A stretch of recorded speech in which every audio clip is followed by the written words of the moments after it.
everyone, and welcome to episode 9 of Musical Reflections of a Slightly Conscious Being.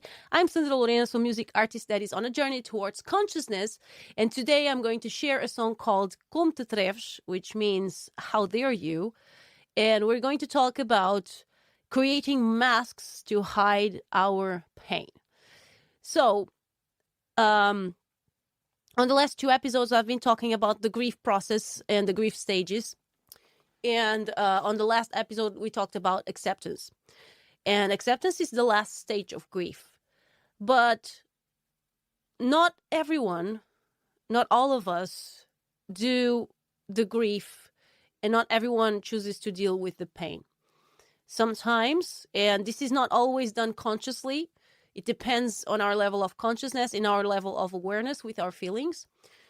Sometimes we cannot deal with the grief and with the emotions that the grief causes. And what happens is that we create masks to hide the pain because we cannot deal with the pain. The pain is just too strong. And so we create masks. And so we don't end the grief. We don't deal with the emotions. We don't do the grief in a healthy way. This is not always a conscious choice. Like I say, I mean, it depends on your level. If you are more in touch with your feelings and you've done some work, it's easy for you to spot and to catch yourself before you get stuck in one of these traps. Because after all, these are traps. These are traps that we create to protect ourselves, and these masks we create to protect ourselves. And I'll be talking more about that. This song came from that place of me, came from that masked place, and that's why it's a song that I have mixed feelings about it. I remember when I've done this song, I was really proud of it. I thought, this is such a great breakup song, and then I really didn't like it. after a while, and after I dealt with those emotions, I didn't like it because I felt it didn't represent me anymore.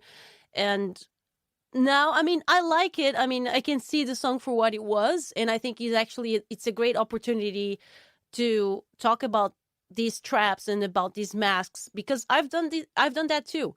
Not luckily, because I've done some work, I was aware, and I managed to catch myself before this mask became too permanent, and I managed to choose to deal with my feelings instead of keeping this mask. But it's good that I have this song, so you guys will know. I'm sure you will understand a lot easier what I'm talking about.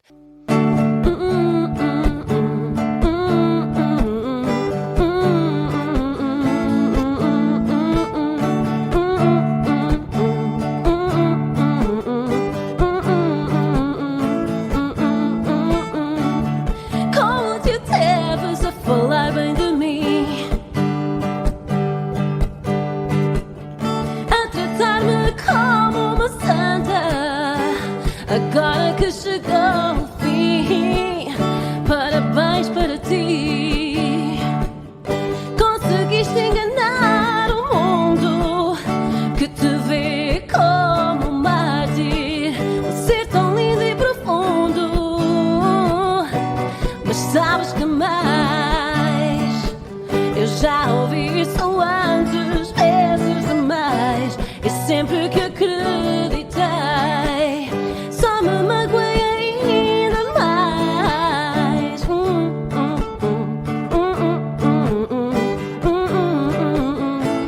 Por isso pergunto, como te atreves a beijar os meus pés? Depois de tantas oportunidades, onde revelaste ser quem realmente és. Parabéns para ti, que dizes estar arrependido, mas que à primeira oportunidade dás o dito por não dito. Mas sabes que mais? Eu já ouvi isso antes, vezes demais, e sempre que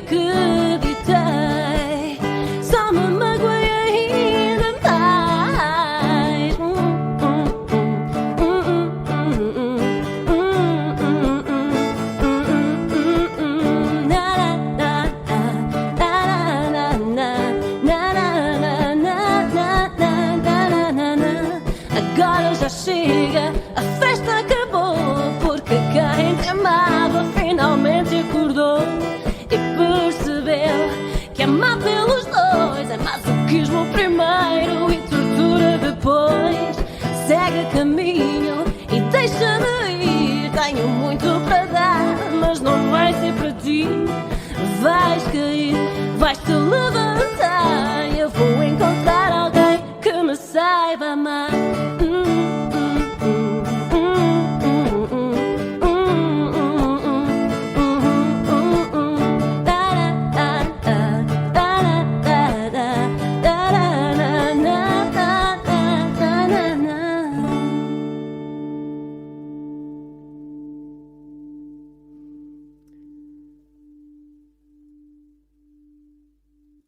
There you go, guys. This is my song, Como Te Atreves, or How Dare You in English. It's a happy breakup song. Yeah, one of those, right? We've heard so many of them lately. Shakira got one out, I think, last year.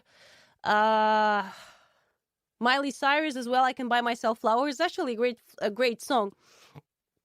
But it's still a mask, and we'll talk about that. Thank you so much. Thank you for the claps, guys. Thank you. All right. Yeah, it's a catchy song, right? It's a happy song. And it also has a reference to another Portuguese song. But we'll get there when I share the lyrics for you guys. My voice is acting up. You know how I am. I cannot sing with half voice. I have to sing with the full voice, and then, of course.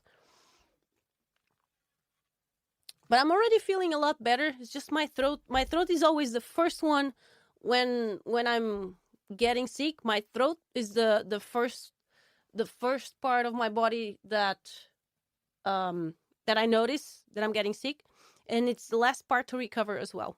Always. So, okay. So, today we're going to talk about creating masks to hide our pain. And I'm going to start with the lyrics.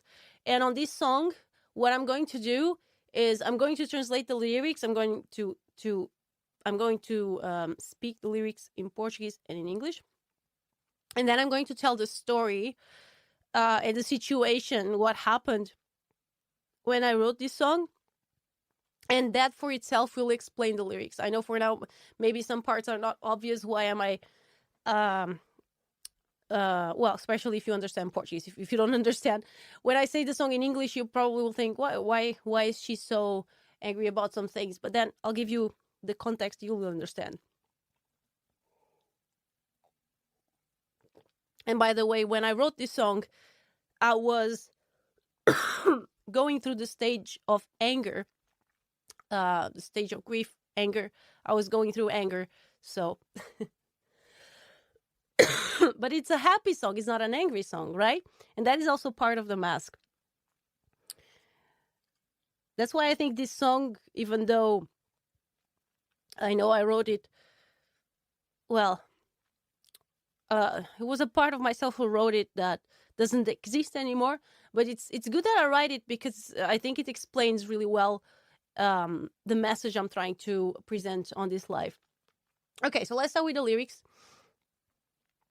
I'm going to do, because pretty much this is, I'm going to do some verses in Portuguese and then some verses in English so you can have the full context in both languages. Okay, let's do this. Como te atreves a falar bem de mim? A tratar-me como uma santa agora que chegou o fim? How dare you speak good things about me, treating me like a saint, not that the end has come? Parabéns para ti, conseguiste enganar o mundo, que te vê como um mártir, um ser tão lindo e profundo. Congratulations to yourself, you managed to fool the whole world. They see you like a martyr, a deep and beautiful person. Mas sabes que mais? Eu já ouvi isso antes, vezes demais. E sempre que acreditei, só me magoei ainda mais. But guess what? I've heard that many times before, and every time I believed it, I only managed to hurt myself more and more. Por isso pergunto, como te atreves a beijar os meus pés, depois de tantas oportunidades onde revelaste ser quem realmente és? So I ask you, how dare you kissing my feet, after so many chances where you revealed who you really are? Parabéns para ti, que dizes estar arrependido, mas que à primeira oportunidade dás o dito por não dito. Congratulations to yourself, who says to be so truly sorry, but at the very first chance you take it all back. Mas sabes que mais? Eu já ouvi isso antes vezes demais, e sempre que acreditei, só me magoei ainda mais. But guess what? I've heard that many times before, and every time I believed it, I'm only managed to hurt myself more and more. Agora já chega, a festa acabou, porque quem te amava finalmente acordou. Now it's enough, the party's over, because who loved you has finally woken up. E percebeu que amar pelos dois é masoquismo primeiro e tortura depois. And she realized that loving for both is masochism at first and torture later. And this is a reference to a Portuguese song that is called Loving for Both. So yeah, I never liked that song. I think it gives so much of a wrong message, loving for both. That's just so sad, right? Then we have segue caminho e deixa-me ir. Tenho muito para dar, mas não vai ser para ti.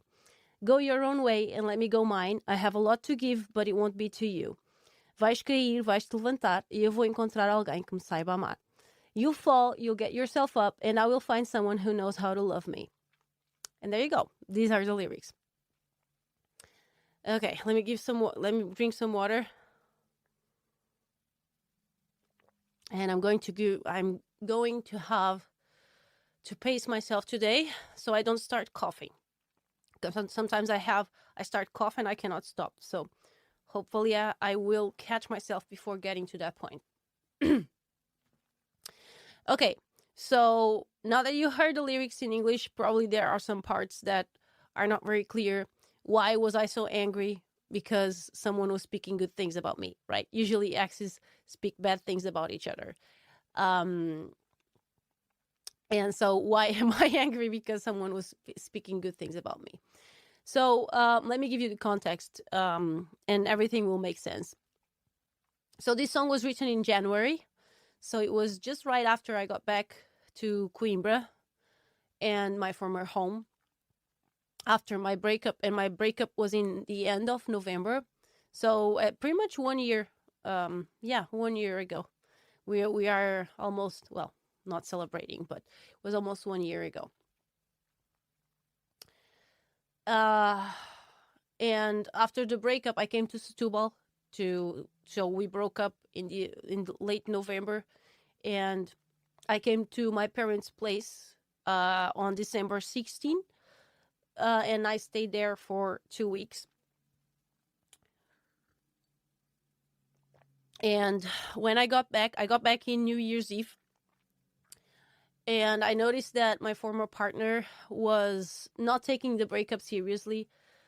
He was acting as if nothing happened, and as if we were still together. And this means, of course, he was still in the denial stage, and I was already in anger. So as a result, I had a major outburst. I'm not proud of the way I acted, but it was my way of dealing. I felt like I was not being taken seriously, and I wanted also to be 100% clear that this time we were breaking up for good, and I refused to act along as nothing happened. And the more he tried to reach me, and the angrier I got. So what happened was the very next day, which was also the very first day of the year, and also for the very, very first time in my life, because for 16 years I also tried, I went a long way to keep my relationship problems very private, because I felt like if I'm on the relationship, if I'm working on it, I'm not going to talk publicly about this. So what happened is that I made a public post on social media announcing the breakup.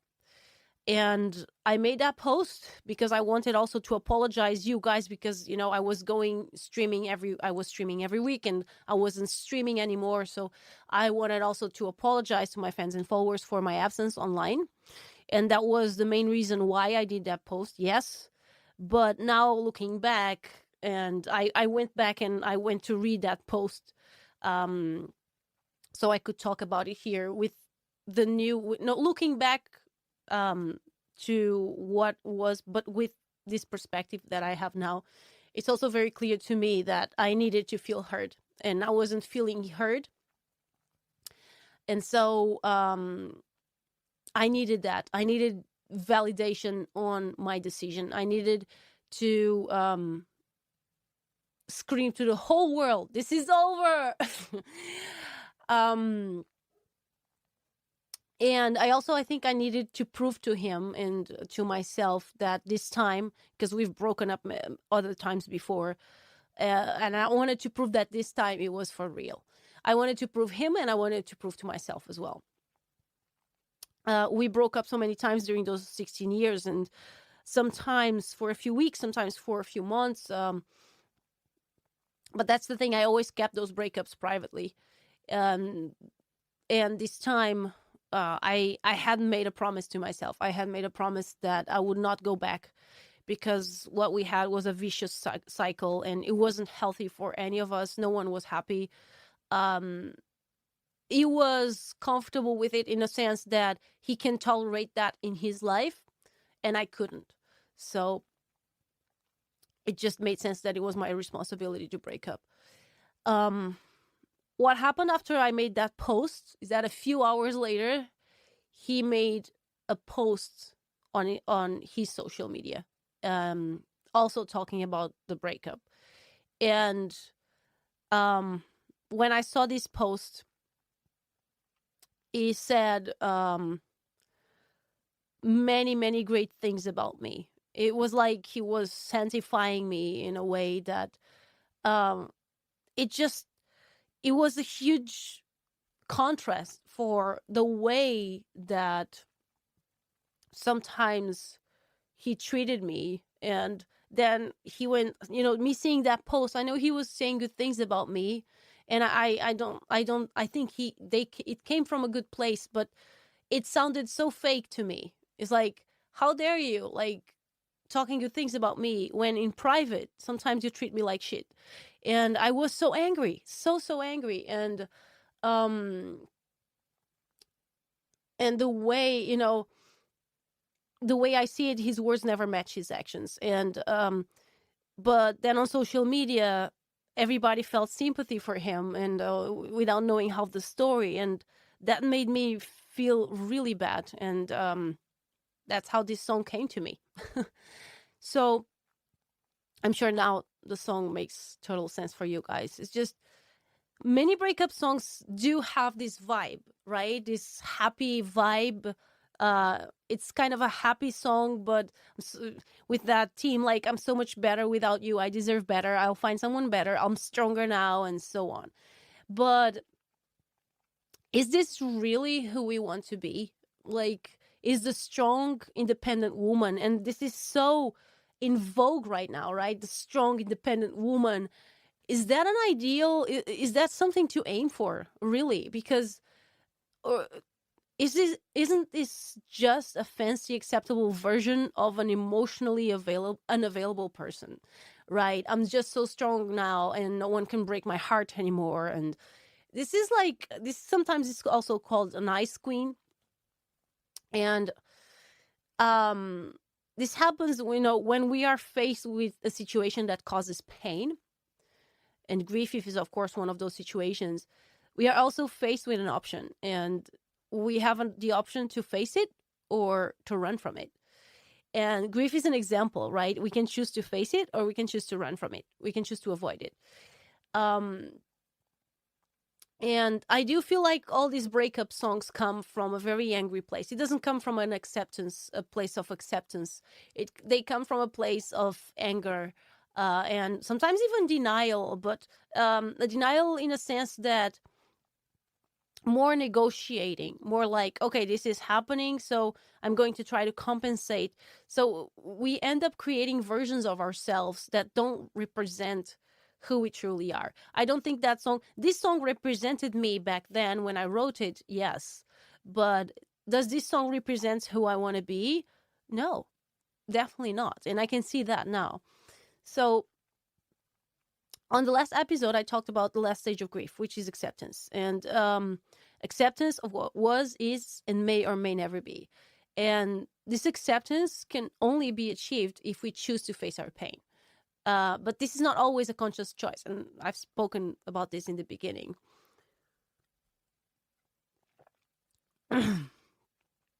through this, while we are navigating through grief, sometimes there are pitfalls, okay? And these pitfalls may be confused with acceptance. But in reality, they are actually just masks. They are shells we create around our pain.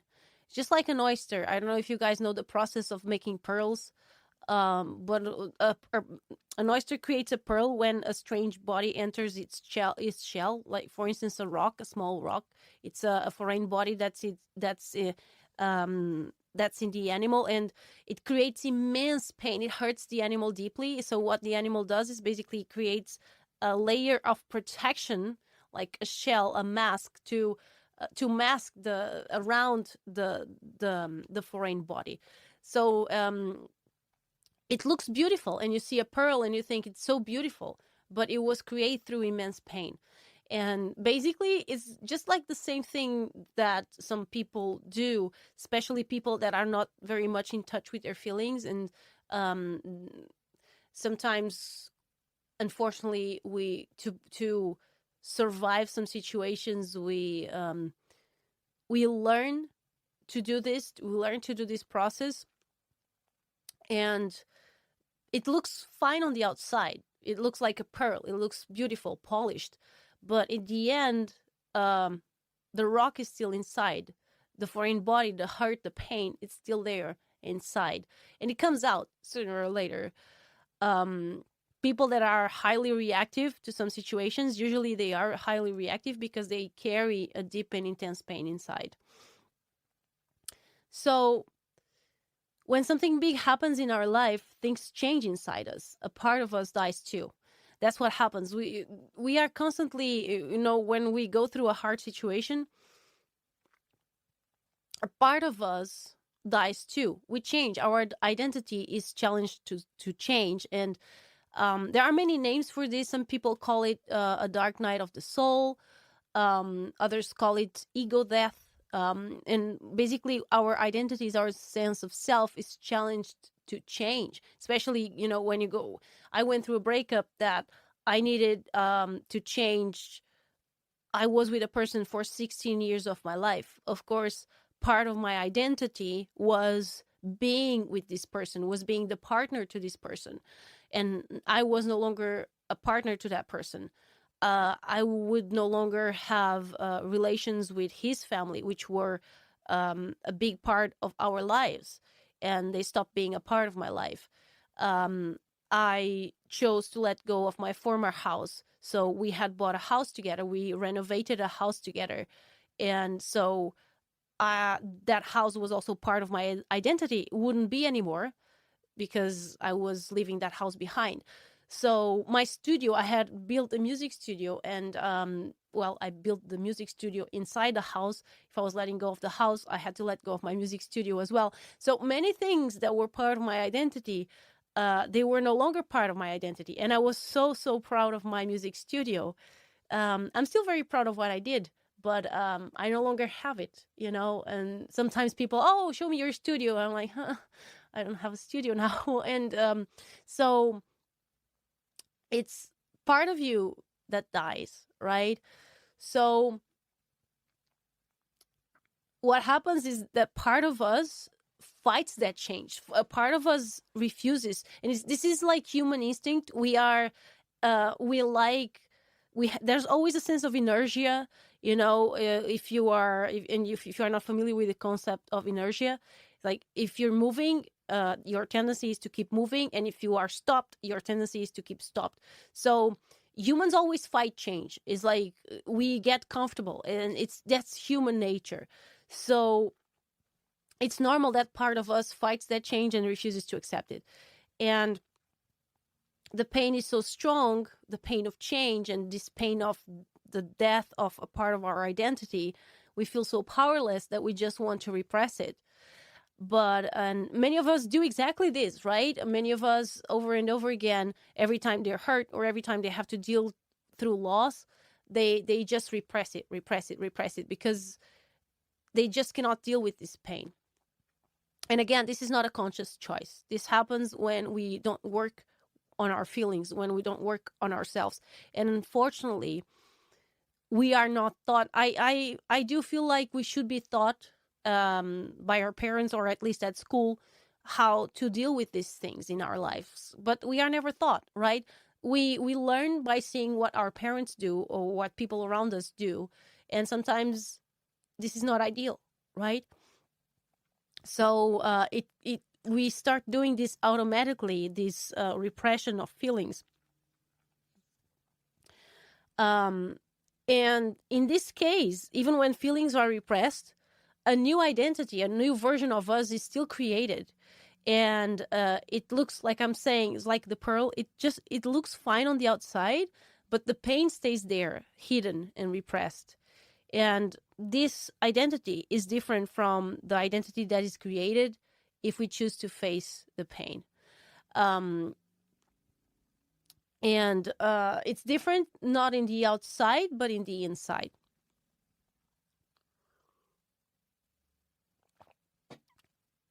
Sorry for the pauses, guys. Still. Kevin, hi. How are you? And actually, these concepts that I'm telling you, now giving you examples, because I do feel examples make it easier. This is the reason why, after breakups happen, many people cannot even be in the same room with their exes, right? Many people cannot face their exes. Like, they don't want to face them. They avoid contact with them at all costs. They get awkward every time they see one of their exes. And this is actually one of the symptoms of a mask, right? This feeling of awkwardness. And this feeling of awkwardness comes from fear, actually. Fear that the mask will fall if we are faced with the pain that we still carry inside. And nothing can be worse than being faced with the person that caused such pain, right? When I wrote this song, I was creating such a mask. I was hiding my pain, repressing it. And I talked about this on other lives. I started dating right away, started talking with other guys, and keeping myself busy at all costs. I went to do a lot of things, and I just didn't want to be at home. And I was also seeing my ex as this bad guy, right? And on this song, you can feel that I'm like blaming him for everything, and um blaming him for all the problems that we have when we were together. And this is what happens when we create these masks. It's just, we cannot deal with our pain, with our flaws, with our responsibility, because of course, when a relationship goes wrong, a relationship is made of two people, okay? There may be someone who did more wrong than another, but we are not perfect. It's impossible to say, oh, this was totally only his fault. It's just, that doesn't happen, okay? Afonso, hi. So it's also important that we face our our responsibility, that we face things that we did wrong. So fortunately, I wrote this song and I went through the process, and soon I realized that this wasn't the way that I wanted to deal with this. That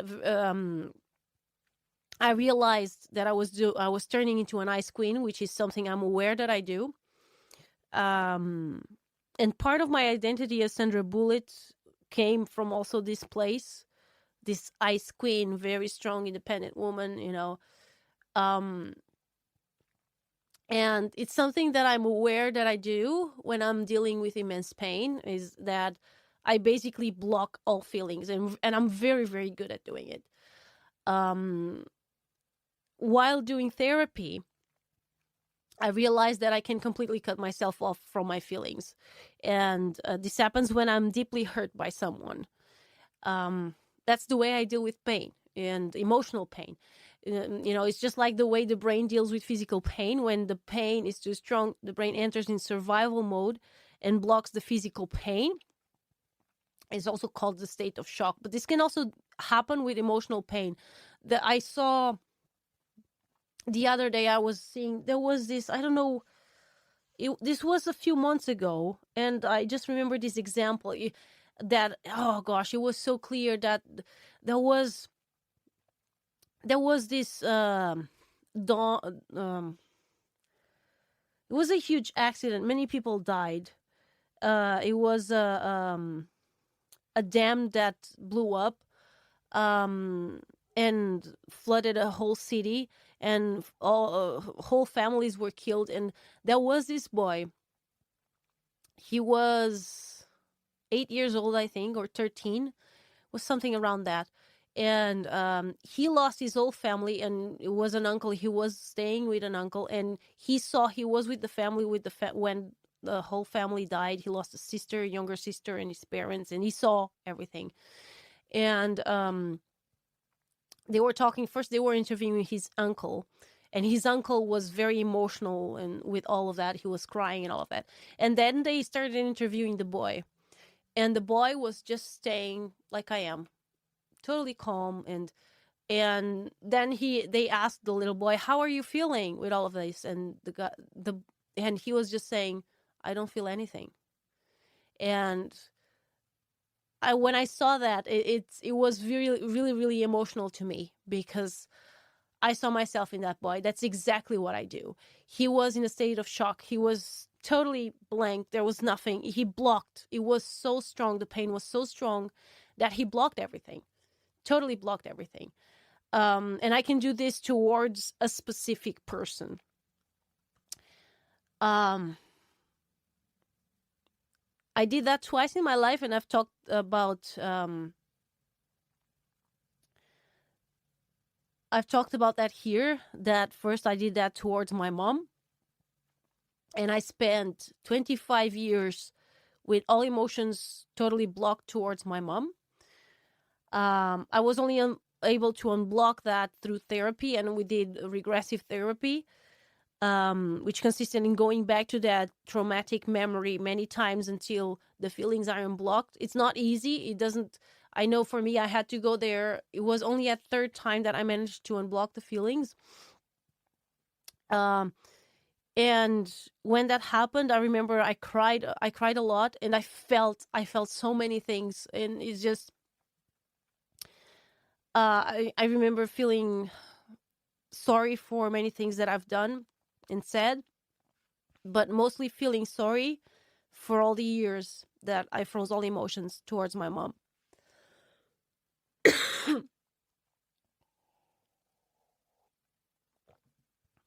Sorry guys, I have to pause a bit. My voice is breaking up on me. So the second time that happened was actually towards my partner while we were still together.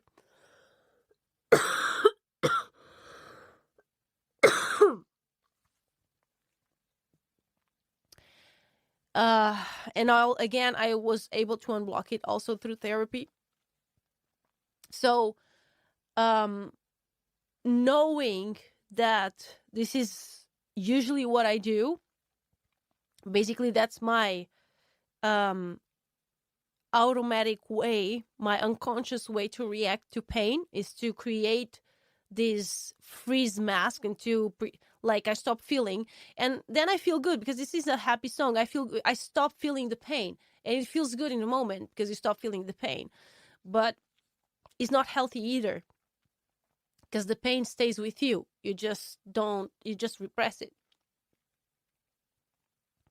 So knowing with all the therapy work I've done, and knowing that I've done 2 times in the past, that's what allowed me to recognize what I was doing after my breakup. That's what allowed me to say, wait a minute.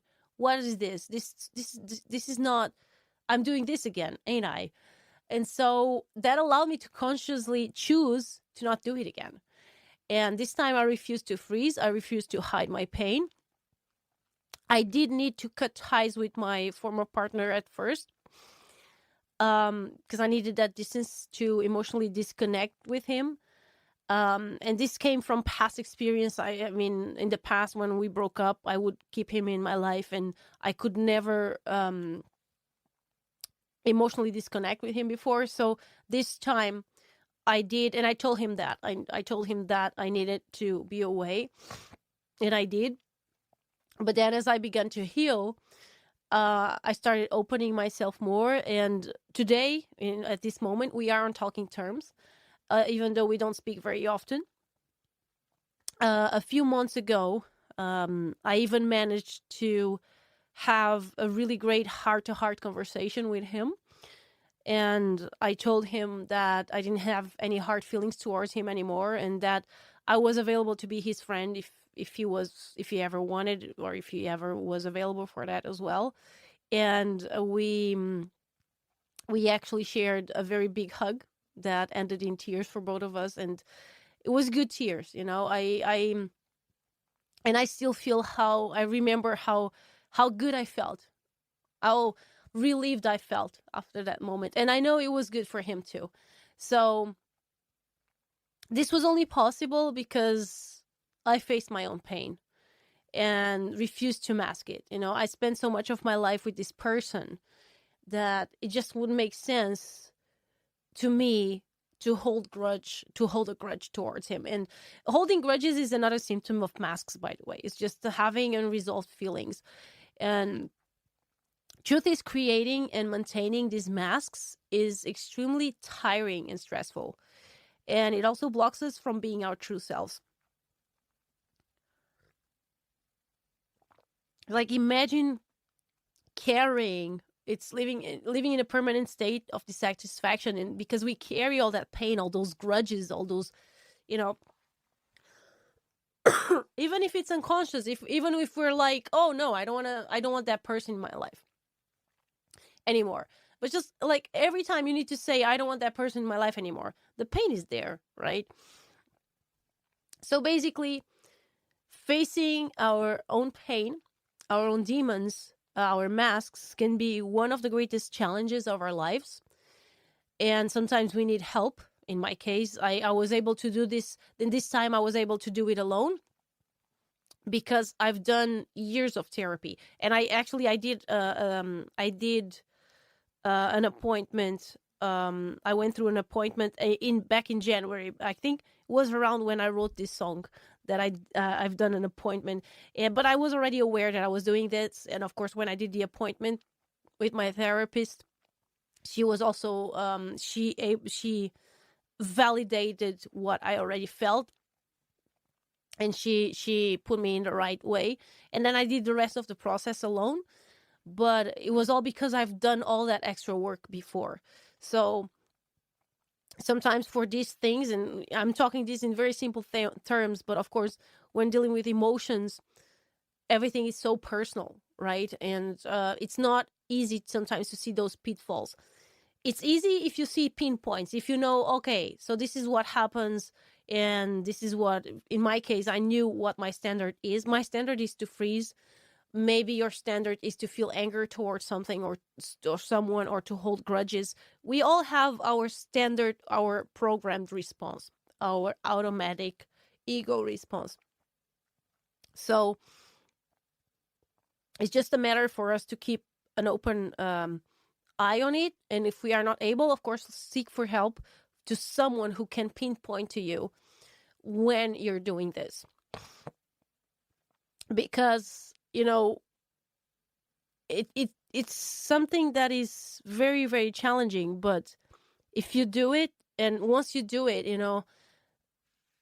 it's just amazing the peace you can feel inside, and it's a feeling I cannot explain to you, the feeling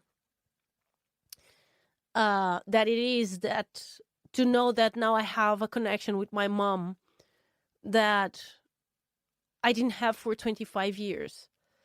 And, I remember saying that I felt like I didn't have a mom. And I did. She was alive, but I didn't feel anything towards her. And it was really bad for me and for her.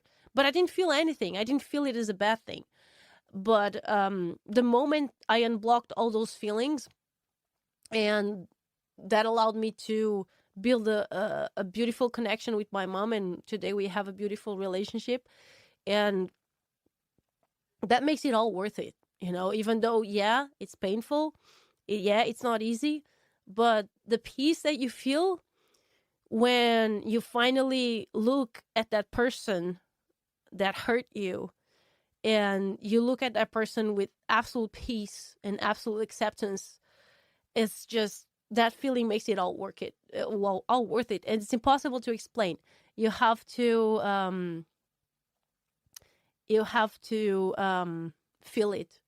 But I assure you guys, if you do it right, it makes everything worthwhile.